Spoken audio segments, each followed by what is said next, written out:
Hey everyone, welcome back to the channel. Today, we're re-diving into a topic that is often discussed in whispers but has a massive impact on our lives.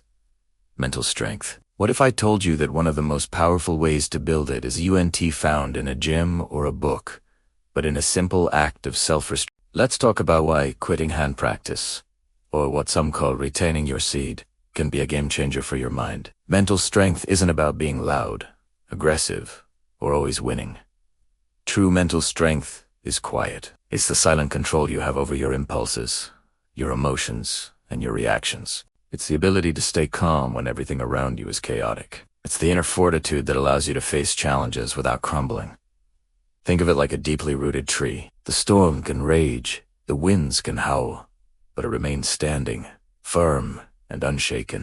This kind of strength doesn't just appear. It's cultivated. And the training ground is often in the quiet moments of self-discipline. To understand how this works, we need to look at our brain's basic wiring. Your brain is a magnificent machine, and at its core, it's designed to seek pleasure and avoid pain. This is the dopamine system at work. Dopamine is the neurotransmitter of motivation and reward. When you do something your brain perceives as good for survival or reproduction, like eating a delicious meal or achieving a goal, it releases dopamine. This feels good, so you're motivated to do it again. It's a fundamental loop that has helped our species thrive for millennia. Now, in our modern world, we have access to what we can call supernormal stimuli.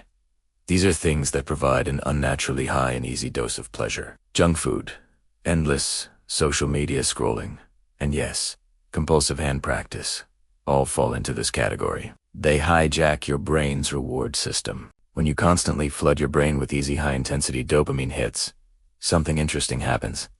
Your baseline for what feels good starts to shift. Your brain's dopamine receptors begin to downregulate, meaning you need more and more of that stimulus to feel the same level of pleasure. This is where the problem for your mental strength begins. When your tolerance for pleasure is skewed so high, your tolerance for discomfort plummets. Normal, everyday challenges start to feel overwhelming. A minor setback at work feels like a catastrophe.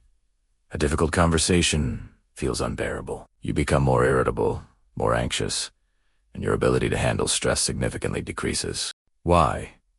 Because your brain has been trained to expect an easy escape, an instant hit of pleasure to numb any discomfort. You find yourself quitting on tasks faster, procrastinating more, and avoiding anything that requires sustained effort or delayed gratification. You're living on a dopamine roller coaster, and it leaves you feeling emotionally fragile and mentally weak. So, what happens when you decide to stop? When you make a conscious choice to quit compulsive hand practice, you are deliberately stepping off that roller coaster. In the beginning, it's not easy.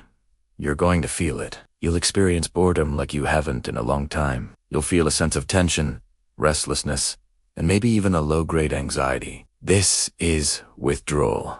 Your brain is screaming for its usual easy fix, and this very discomfort is a gym for your mind. This is where the real training begins. By choosing not to give in to the urge, you are teaching your brain a profound lesson. You're teaching it to sit with discomfort and realize that it won't break you. You are forcing your mind to find new, more constructive ways to deal with boredom and tension. Instead of escaping into a fantasy world for a few seconds of release, you might pick up a book, go for a run, work on that project you've been putting off, or simply sit with your own thoughts.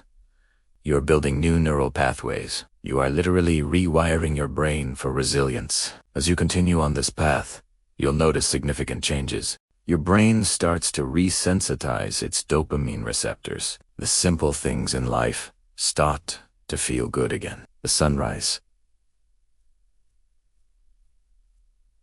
a good conversation, the satisfaction of completing a difficult task, these all bring a genuine sense of joy that was previously overshadowed.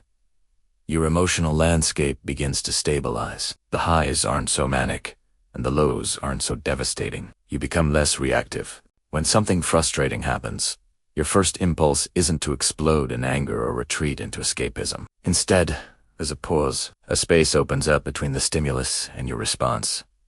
In that space, you find choice. You can choose to respond thoughtfully and calmly. You learn to handle life on life's terms, without needing a constant crutch. This journey is about reclaiming your focus and your energy. The mental bandwidth that was once consumed by urges and fantasies is now free. you can direct that energy toward your goals, your relationships, and your personal growth. You develop a deeper sense of self-awareness and self-control that extends into every area of your life. You're no longer a passenger driven by your impulses. You are in the driver's seat.